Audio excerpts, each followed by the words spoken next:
आमच्या पंकजाताईच्या विरोधामध्ये ती बजरंगा उभा आहे। त्या बजरंगा सारखा माझ्याकडे यायचा, दादा माझ्या कारखान्याची कॅपॅसिटी वाढून द्या ना दादा, द्या ना। मी देत नव्हतो, ह्या शहाण्याने द्यायला लावली। एक मिनिट, तू द्यायला लावली। मी त्याला सांगितलं होतं की काही गोष्टी व्यसन हातात ठेवायचे असते।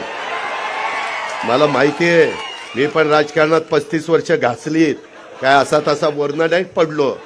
त्याच्यामुळं मला माहिती होतं ही कुठंतरी मारणार। काय मारणार?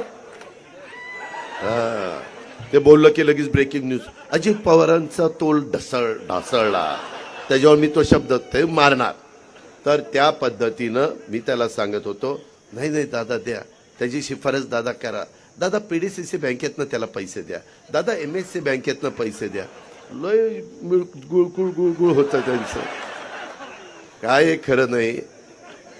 कधी कधी आमच्या धनुभाऊला माणसंच कळत नाही, त्याच्यामुळे गाडी बिघडती। तू माझा सल्ला घेत जा प्रत्येक वेळेस या पद्धतीनं।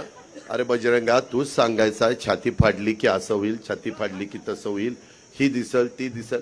छाती फाडल्यावर मरून जाशील, कोण दिसणार आहे? काय उगे गप्पा हाणायच्या?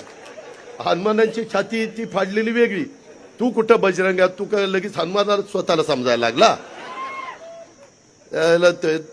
बार्शीमध्ये त्याचा कारखाना चाललाय, इथं त्याचा कारखाना चाललाय, बरं चाललं होतं। त्याला का अवदसा आठवली कोणाला माहिती, आणि ते एकदम उभंच राहिले। बरं मागं उभं राहून ट्राय झाली पडायची, आता कशाला उभं राहायचं? त्याच्या संदर्भातलं धंदा पाणी नीट केला पाहिजे, प्रपंच नीट केला पाहिजे।